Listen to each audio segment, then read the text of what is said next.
I had assembled a grand Christmas party that cost me $3,000 and invited 30 of my closest family members. But when the time came, not a single person showed up. Instead, I found out they were all gathered at my brother's house, laughing and having a good time as if I never existed. That was the final straw after 28 years of being mistreated by my family. But luckily, there was one person who saw everything, my grandfather. And the decision he made in the days that followed completely changed my life and forced the entire family to pay a heavy price for the way they treated me. The story I'm about to tell might make you think I'm being cruel, but hear me out and you can decide who the real villain is. Hello everyone, my name is Max. I'm 28 years old and currently the head of sales at a major real estate company based in Austin, Texas. From the outside looking in, you'd probably think I have it all. A stable six-figure job, a luxury apartment overlooking the Colorado River, and the youth to enjoy it all. But behind that picture of success, I live alone in a 15th floor apartment in East Austin, a place I bought just 3 months ago for one reason: to escape my toxic family and a bunch of greedy relatives. It might sound harsh to call my family toxic, right? But once you hear my whole story, you'll understand why I had to make that painful decision. My story took place 7 months ago, during last year's Christmas season. At the time, it felt like the happiest moment of my career. After 3 years of working tirelessly at the company, I was finally promoted to head of sales, a position I had dreamed about for a long time. The moment I got the official notice from the board, I was overwhelmed with emotion. My new salary had crossed the six-figure mark, and with it came limitless opportunities for advancement. I had proven my worth and capabilities for the first time. Caught up in that excitement, an idea suddenly came to me. I should throw a Christmas party at my place to share this joy with my family and relatives. Deep down, I knew my relationship with the family wasn't exactly smooth, but I saw this as a chance to show them how far I'd come, a way to express my growth and success. After thinking it through for 3 days, I decided to host the family Christmas party that year. 1 week before Christmas, I started making calls to invite everyone. The first call was to Aunt Sophia. My voice was excited as I asked her to the party at my home. As soon as Aunt Sophia said she'd come, I moved on to Uncle Robert and my cousins. Interestingly, I never mentioned the promotion. I wanted that to be a surprise, something I'd share in the warmth and togetherness of the evening. The responses from everyone honestly took me by surprise in a good way. Everyone sounded excited and eager to come. Aunt Maria promised to bring her famous cheesecake. Uncle Thompson said he'd be there with his family, including his 3 little kids. Even some of the more distant relatives I barely kept in touch with confirmed they'd make time to attend. After my last call, I sat down and counted the confirmed guests. Nearly 30 people said they were coming. That number was way more than I ever expected. At that moment, I felt like a kid counting down to his birthday. After I finished inviting the relatives, I finally made the calls to my parents and my older brother, Brian. I spent a lot of time debating whether I should ask them. Brian was their pride and joy, their golden child in my family. As I sat there staring at my guest list, I hesitated over the last 3 names: Dad, Mom, Brian. I knew it would be seen as a primary offense if I left them out. They'd accuse me of disrespecting the family. In the end, I decided to invite them. I called Dad first. When I mentioned the party, he responded in his usual dry tone, "Why aren't you having it at your parents' house?" Then I called Mom. Her reaction wasn't much better. She replied vaguely, "I don't know yet. If I have time, I might stop by." The last call was to Brian. After hearing the invitation, he asked skeptically, "You're hosting it at your place? Do you even have enough space and stuff to keep everyone entertained?" After those calls, I felt uneasy and unsure. Their cold responses brought back a flood of unpleasant childhood memories. Brian is 2 years older than I. Ever since we were kids, our parents showed blatant favoritism toward him. You could see it in all the little details of daily life. He always got new stuff while I had to use his hand-me-downs, books, school supplies, even his old bike, laptop, and later on, his clothes. I still remember our birthday celebrations. Every year, Brian's birthday was a full-blown event. Our parents would invite all his friends, order a custom cake from a fancy bakery, and get him expensive gifts, from the latest gaming consoles to high-end sports gear. In contrast, my birthdays were just quiet family dinners. No decorations, no friends, just a store-bought cake and a few small presents. When I once asked why my birthdays weren't like Brian's, Mom always said, "You don't have as many friends as Brian. Besides, you're not into noisy crowds." The favoritism became even clearer when it came to school. I worked hard and consistently got straight A's, while Brian only managed average grades. Instead of praising me, our parents would excuse him. Brian's busy with extracurriculars. He doesn't have time to study. Every time Brian brought home a poor report card, they'd find a way to justify it. But the one time I got a B in chemistry, they questioned why I wasn't trying harder. That unfair treatment became deeply rooted in me from a young age. Brian had a way with words. He always knew how to say the right things to make people happy, especially mom, dad, and our relatives. Whenever someone visited, he'd show up with a big smile, ask about their health, compliment the aunts on their outfits, or remember everyone's birthday. Those little gestures made everyone love him. Thanks to all that praise, my parents spent tens of thousands of dollars on Brian over the years. When he wanted to attend an expensive private school, they didn't hesitate. When he tried to join a summer trip to Europe, they forked out 15 grand without blinking. But me, I was the quiet one. I liked books and preferred being alone. That only made my parents compare us even more. Why can't you be more like Brian? Why don't you know how to talk to people like he does? They said no when I asked them to pay for a summer coding course that cost $3,000. Why bother with coding? You should focus on your regular schoolwork. Sitting there in silence after those phone calls, I couldn't help but wonder if I had made a mistake inviting them. But then I thought, maybe this was my chance to prove something, to show them that I, too, could be successful, that I wasn't the failure they'd always seen me as. And I threw the most unforgettable party to show them how far I had come. Even though I had invited everyone else, there was still one name on my list I hadn't called yet. My grandfather, David. When I saw his name, I decided I wouldn't call him like the others. The next day, after work, I drove from Austin to Rollingwood, a quiet area about 20 minutes away. I carried a bottle of premium Kentucky bourbon, which I knew he loved. It wasn't just a gift. It was my way of showing love and gratitude. As soon as I pulled up in front of his warm, wooden house, I saw him waiting on the porch. Even at 80 years old, my grandfather was impressively strong and sharp. He still cared for himself and never needed help from anyone in the family. He had Grace by his side these days, a housekeeper who had been with our family for nearly 10 years. But Grace was more than help. She was his companion. She handled the heavy tasks like cleaning and shopping, and sometimes kept him company during quiet evenings. When he saw me, his eyes lit up with the warm smile I always missed. He hugged me tightly, like we hadn't seen each other in months. Even though I had just visited him 2 weeks ago, a little later we sat down on the porch, in the same spot where he usually read the morning paper. When I told him I'd been promoted to head of sales, his face lit up with pride. Right then, he placed his hand gently on my head and gave it a soft rub, a gesture he'd done since I was a kid. With a voice full of emotion and sincerity, he said, "Max, I'm truly proud of you. I always knew you were going to do great things." After that, I invited him to my Christmas party. As soon as I mentioned it, he smiled and said he'd be there. No hesitation, no questions, just pure support. Before I left, he stood beside my car window and said, "I'll be there, and I'm bringing a special gift for you." In that moment, I felt something warm settle in my chest. No matter what else happened, I knew I had at least one person who genuinely cared and believed in me. The week I spent preparing for that Christmas party was the most effort and heart I had ever poured into a family event. I wanted everything perfect, from the tiniest details to the overall atmosphere.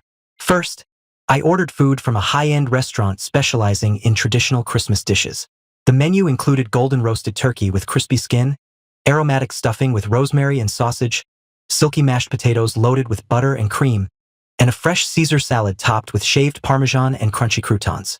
I went with a classic pumpkin pie and a tall, multi-layered chocolate cake covered in glossy dark ganache for dessert. But I didn't stop there. I hired a professional decorating team to transform my home into a true Christmas wonderland. They strung warm-colored LED lights across the living room, creating a cozy, romantic ambience. The centerpiece was an 8-foot Christmas tree in the corner, dressed with shimmering silver and gold ornaments and elegant red velvet ribbons. Twinkling string lights wrapped around the window frames, giving off a soft, star-like glow. On top of all that, I set aside a special budget to buy gifts for the kids in the family: Xbox games, fully accessorized Barbie sets, complex and fun Lego kits, and a few cuddly teddy bears. When I added everything up, the total came close to $3,000, which made me pause for a moment. But I saw it as a worthy investment in creating a beautiful memory with my family. I wanted them to know I had grown up, was financially capable, and learned how to care for the people I loved. The night before the party, I stood in the living room, taking everything I had put together. In that moment, my heart was hopeful that this would be a significant Christmas celebration. I had no idea that the real storm awaited me the next day. On the day of the Christmas party, I went over every detail one last time, from how the food was arranged to adjusting the lighting to ensure everything felt just right. Everything was perfect and ready for the guests. The party was set to start at 5 p.m. By 4:30, I had wrapped up the final touches and was waiting there. No one had shown up at exactly 5 o'clock, the time I had shared with everyone. The food was laid out beautifully. The house was glowing with Christmas warmth, and yet it was utterly silent. A sense of unease began creeping into my mind, but I tried to stay calm. I picked up my phone and made a few calls to check in. The first call was to Aunt Sophia. She answered after 3 rings and responded in a rushed voice. "I'm on my way. Just stuck in traffic." Then she hung up. Next, I reached Uncle Robert. He immediately said in an apologetic tone, "Max, I'll be there in about 15 minutes.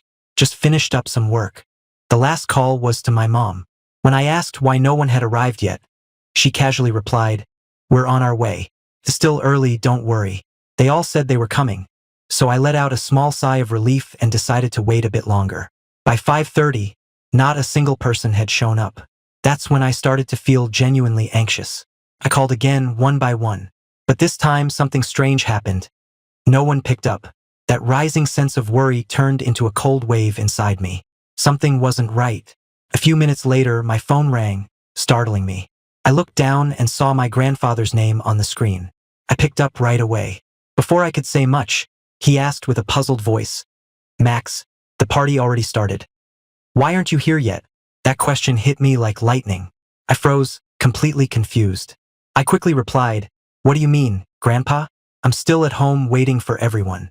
After a short silence, he asked again, this time sounding surprised, "Didn't you ask your mom to let everyone know the party would be held at Brian's place?" Hearing that, I shot back, stunned and entirely thrown off. "Are you serious? I never said that. I never asked her to do that." There was a pause on the other end before he finally responded, "I see. Now everything makes sense." After he hung up, the whole picture started to come together in my mind, and a flood of anger mixed with heartbreak began to rise inside me. While trying to process what had just happened in that call with my grandfather, my phone suddenly buzzed with a notification.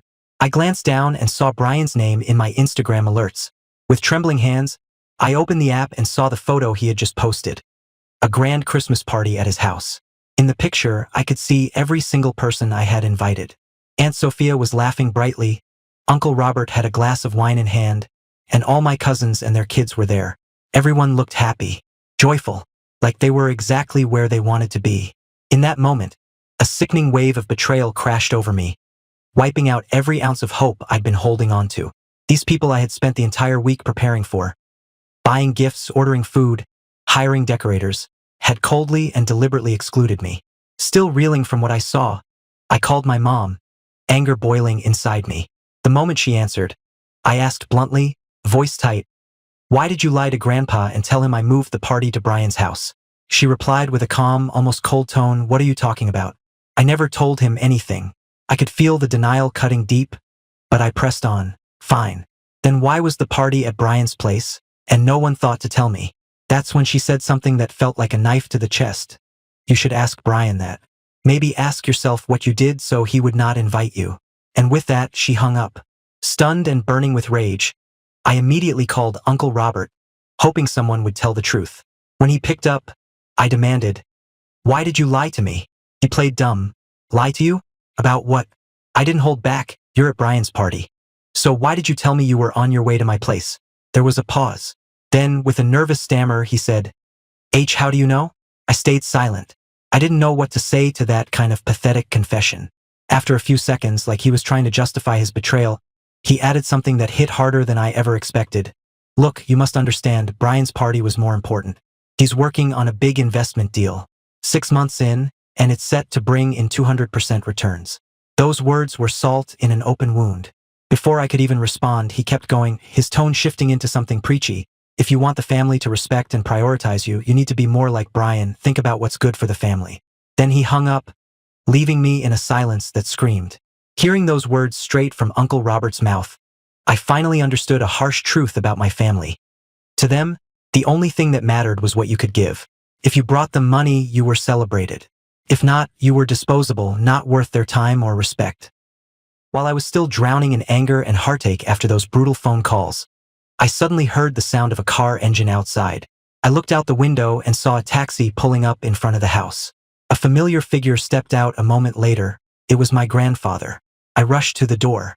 He stood there holding a neatly wrapped gift box. His eyes were as warm as always, but I could sense the concern and sympathy behind them. The moment I saw him, all the emotions I had held throughout the night came rushing to the surface. I quickly invited him in, my voice trembling, almost breaking into tears. For the first time that day, I felt like someone truly cared. When he stepped inside and saw the beautifully decorated room, full of light but empty of people, I felt an overwhelming sense of shame. He didn't say anything. He just gently placed his hand on my shoulder, offering silent comfort. After he settled into the sofa in the living room, I told him everything. The whole story. How my parents and relatives had deliberately shut me out. How they had lied to me. How they gathered at Brian's house behind my back. I told him about the fake phone calls, the Instagram photo, and the cruel things my mom and Uncle Robert had said. He didn't interrupt once. He listened quietly and patiently, his tired eyes watching me with deep understanding, nodding occasionally like he had already known. When I finished, he sat in silence for a moment. Then he placed his hand on my shoulder and said in a soft, heavy voice, "Son, I've lived long enough to see the true nature of people. What matters is that you've learned this lesson." Hearing those words, the storm inside me started to calm strangely and unexpectedly. There was something about his voice, steady, honest, full of life's hard-earned wisdom, that felt like medicine for a broken soul. In that moment, I realized that my anger wasn't just about being betrayed. It was about the deep disappointment of facing the truth about the people I had trusted for many years. As we sat there in silence, it felt like a weight had been lifted off my shoulders. My grandfather didn't judge me or try to comfort me with hollow words. He acknowledged the painful truth I had been forced to learn. And for the first time that day, I felt truly at peace.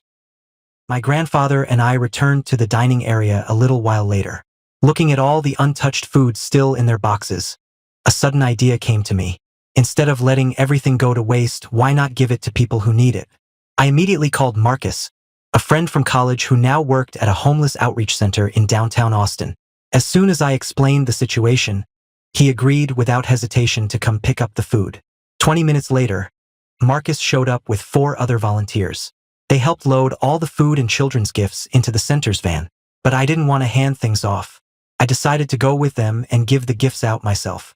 My grandfather insisted on joining, saying it was the perfect way to end a day like this.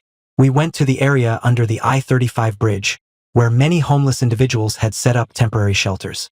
Seeing the look of gratitude in their eyes as they received hot meals and gifts made something inside me settle. This right here was what Christmas was really about. Sharing and love, not the fake performances my family had put on. One elderly man named Robert, same name as my uncle, but a completely different soul, gripped my hand tightly and said, "Son, thank you. This is the best Christmas I've had in years." It was already 10 at night when we got back home. We were both exhausted, but there was a calmness in our hearts that hadn't been there before. Just as my grandfather was about to leave, he handed me the gift box he had brought earlier that evening. With a gentle, knowing smile, he said, "Go ahead, open it." Curious, I lifted the lid. Inside was a check. I had to look at it multiple times to ensure I wasn't imagining it. It was made out to Max Miller, the amount, $500,000. Completely stunned, I turned to him and asked, "Grandpa, why are you giving me this much money?" He placed a hand on my shoulder and spoke with warmth and gravity. "I never wanted to say it out loud, but I've seen everything you've gone through since you were little. The way they treated you, and more importantly, you deserve this more than anyone else in this family." Just before getting into the taxi, he looked at me with a serious expression and said, "In 3 days, 9 a.m. sharp, I want you at my house. I've got something significant to announce to the whole family." I nodded, promising I'd be there, already wondering what else my grandfather had in store. After I saw my grandfather off, I sat alone on the sofa in the living room, still bathed in the warm glow of Christmas lights. The $500,000 check was in my hands, and I stared at those numbers as if they could somehow explain why he had given me something incredibly valuable. In the quiet, my thoughts drifted to all my memories with him, the moments when he stood by me while the rest of the world seemed to turn its back. I remembered vividly when I was 12, and my parents decided to take Brian on a summer trip to Hawaii, leaving me behind with the excuse that Brian deserved it more because he was better. While Brian showed off photos from Waikiki Beach, Grandpa quietly took me to Disneyland and spent an entire week making sure I had memories just as unforgettable as my brothers, if not better. Or when I was 16 and fell in love with coding. I asked my parents if I could join a programming course, but they shot me down without a second thought. That same week, Grandpa showed up at my door with a new laptop and paid for the course in full. I'll never forget what he told me. Don't let anyone stand in the way of your dreams. Those weekend visits to his house were always something special. We'd sit out on the porch and he would teach me the more profound lessons of life, how to understand people and stand tall for what I believe in. And he always encouraged me to keep going. His words still echo in my ears. Max, I believe you're meant to do great things. Don't let anyone make you step back. Now, sitting there in the soft golden light, my heart filled with gratitude. My family may have betrayed me in the cruelest way possible, but I still had him. The one person who truly saw, believed in, and loved me without condition. And at that moment, I knew I wasn't alone in this world. The days following the Christmas party passed in an eerie silence from my family. Not a single one of them reached out, no phone calls, no texts, no apologies. It was as if nothing had happened, like their betrayal and humiliation of me were nothing more than a minor inconvenience. 3 days after the party, I drove to my grandfather's house on Saturday morning, arriving at 9 a.m. sharp as he'd asked. To my surprise, there were already several cars parked out front. Just as I had suspected, Grandpa had called a full family meeting. When I stepped inside, the entire family was already gathered. Brian sat on the sofa with an irritated look on his face. My parents sat close together, visibly anxious. Aunts, uncles, and cousins were all present, glancing around in confusion, unsure what would unfold. Someone else was also in the room. A man in his mid-50s wearing a crisp black suit, standing next to Grandpa with a large briefcase at his feet. He looked serious and professional. The moment I walked in, Grandpa said, "This is Bennett, my attorney. Today, I have something important to share with the family." Attorney Bennett nodded politely at me, opened his case, and pulled out a thick folder. In the corner of the room, I noticed a video camera set up and recording. Once everyone was seated, Grandpa stood and looked around the room with a sternness I had never seen from him before. Then, in a clear, firm voice, he announced, "Today, I've gathered everyone to talk about the distribution of my estate." The room fell into a tense silence. A few seconds later, he continued, "Starting today, the 200-acre farm will be transferred to Max. My 15,000 shares at Heritage First National Bank will also go to Max. The main house and the rest of my assets will be passed on to Max after I'm gone." As soon as he finished, Attorney Bennett took notes and documented everything professionally, while the camera continued to record every word. My grandfather's estate was worth nearly $3 million, including the farm, this house, stock investments, and liquid assets. The moment the announcement sank in, the room erupted. Uncle Robert, my dad's younger brother, stood up and snapped, "This isn't fair, Dad." Aunt Linda, my dad's sister, chimed in angrily, "How can you be so biased? We're your children, too." Her son Luca added bitterly, "Grandpa, this is messed up." Brian shot up from the couch, his face is red with fury. "This can't be real. I'm your grandson, too." Even my father couldn't hold back. He shouted, "This is ridiculous. Why does Max get everything and the rest of us get nothing?" My mom glared at me with pure hatred in her eyes and said, "Max has done nothing for this family. Why would you give it all to him?" Amid the shouting, Grandpa calmly raised his hand, signaling everyone to be quiet. Then he said, his voice steady and full of finality, "Originally, I planned to divide everything equally among the 3 families. But 3 days ago, after seeing how all of you praised Brian and turned your backs on Max, I changed my mind." My dad exploded again. "It was just a party. That's not a good enough reason." Aunt Linda, Uncle Robert, and some cousins agreed, calling the decision unfair. Grandpa let out a bitter smile and said, "Didn't Brian promise you all a 200% return on some big investment? You'll all be rich soon. Max has none of that." At that point, Brian's anger turned into desperation. "Grandpa, please cancel the will. Please give me the money. I'll invest it and triple your return." Grandpa let out a loud laugh and said sharply, "I'm not stupid, kid. Then he turned to Attorney Bennett and said, "Everything's been made clear. I have nothing more to say." Bennett nodded and confirmed that everything, the will, the transfers, the legal documentation, would be finalized within 1 week. The entire family stood and left in a storm of resentment. No one accepted Grandpa's decision. Before leaving, my parents, along with Aunt Linda and Uncle Robert, hurled one last threat. "If that's how you want to treat us, then don't expect any of us to be around when you need help." Without flinching, Grandpa replied, "I still have $1 million in personal funds. That's more than enough to pay for private care and medical services. I won't need anything from any of you." And with that, they all left in bitter silence, leaving just Grandpa and me in a quiet house. The house fell into a heavy silence after the door closed and the last car engine faded into the distance. It was just Grandpa and me, sitting across from each other in the living room. I sat quietly, trying to process everything that had just happened. A $3 million estate, the 200-acre farm, the bank shares now belonged to me. It was a life-altering moment I never could have imagined. Finally, I broke the silence. "Grandpa, I don't know what to say. Thank you so much." Then I asked the question that had been in my mind all morning. "Can I ask you something? What was the real reason you decided to leave everything to me? I know it wasn't just because of the Christmas party." He looked at me and smiled gently, his eyes warm and full of affection. He didn't launch into a long explanation or list the years of things he'd witnessed or the countless moments I thought had gone unnoticed. He said, "Because you deserve it." That short answer held everything. All the love, trust, and pride he'd carried for me through the years. In the days following the reading of the will, my life quickly spiraled into chaos as my relatives began showing up one by one, each with a desperate plea. Aunt Linda was the first to appear at my doorstep. When I opened the door, she stood there with red, puffy eyes and said in a pleading voice, "Max, I need your help. I need $25,000 for my husband's heart surgery. It's urgent. He needs it to survive." A few days later, Uncle Robert came by. Sitting in my living room, he looked at me with a serious expression and said, "Max, I'm hoping you can help with $10,000 for Caleb's next college semester." Then came the cousins, one after another. One needed money to fix a leaking roof. Another said their car had broken down and they needed help buying a new one. Each story came with what seemed like a legitimate and pressing need. But the most shocking part wasn't their sudden interest in me. It was a complete shift in attitude from my parents. Out of nowhere, my mom started calling me every day, asking how I was doing, checking on my health, and talking to me in a sweet, gentle tone I had never heard from her before. My dad kept inviting me over for dinner, saying things like, "We're still family. We need to reconnect.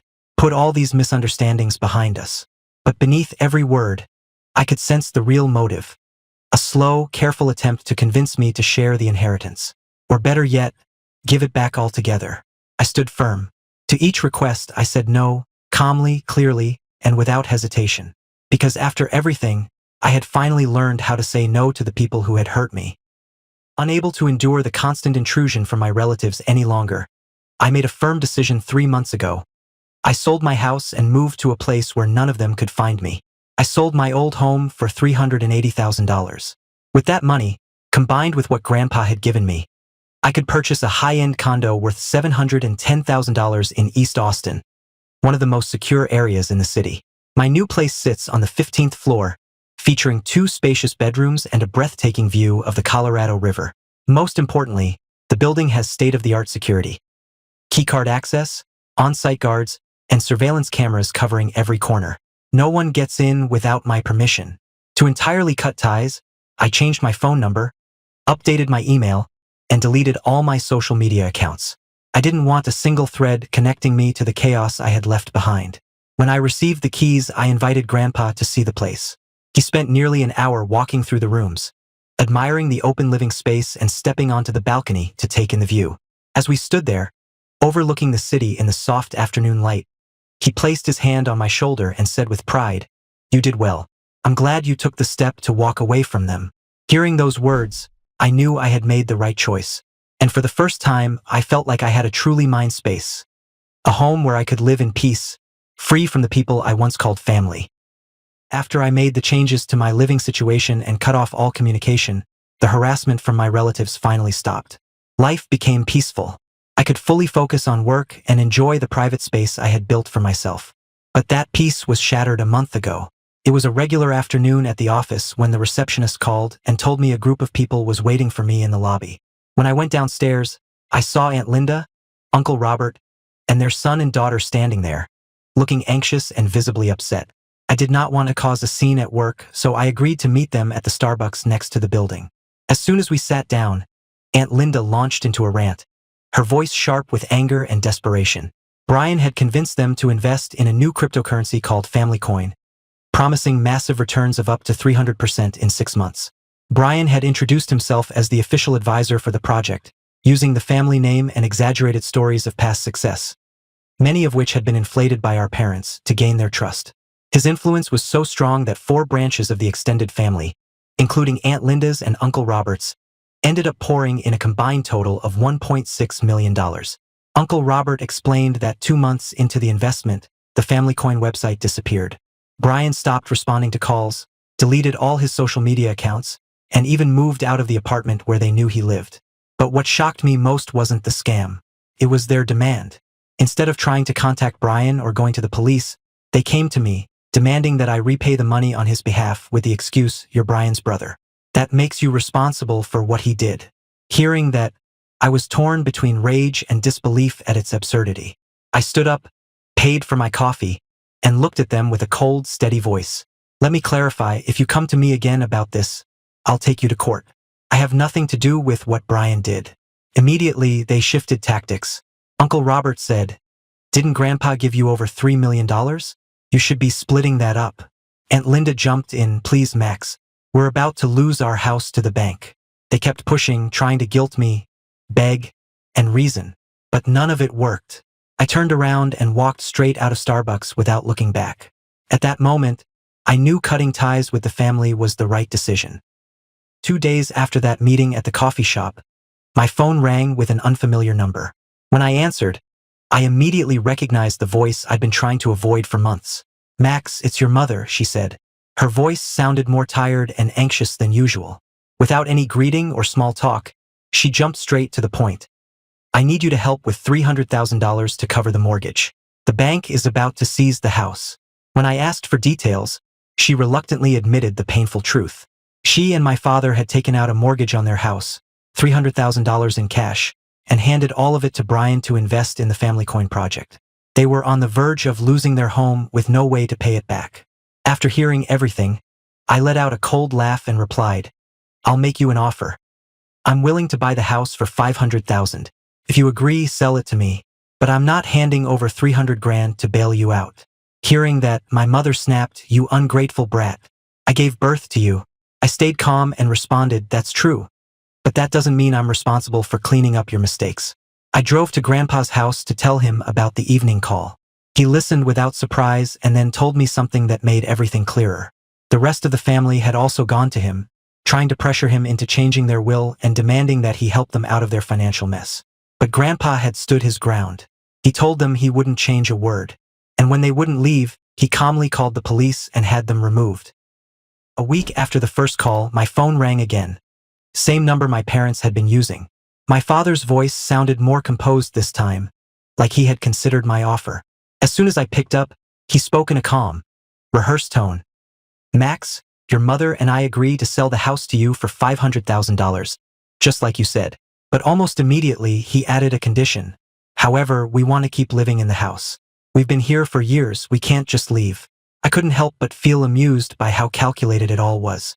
They wanted the money to pay off the bank, yet also expected to keep the house, a deal that benefited them entirely. After a brief pause, I responded calmly, "My current offer is $450,000. You want to stay? Fine, $3,000 a month in rent." That number struck a nerve. My father lost his temper and yelled, "Last week, you said 500. Why are you changing it now?" I let out a small laugh and replied with quiet confidence, "This is business, Dad. You missed your chance last week. And let me be clear, if you call me a third time about this, the offer drops to 400 flat." He hung up immediately, likely boiling with anger. I sat back, knowing the next call would come, and soon. Sure enough, 10 minutes later, my phone rang again. This time, his voice was different, softer, less sure. In a pleading tone, he said, "Max, your mother and I want to renegotiate. For $170,000, would you take it?" Then he added, "We'll move out once the paperwork is done. We can't afford $3,000 in rent." That offer told me everything I needed to know. I was getting the house at a fair price, and I wouldn't have to deal with them living there or causing problems.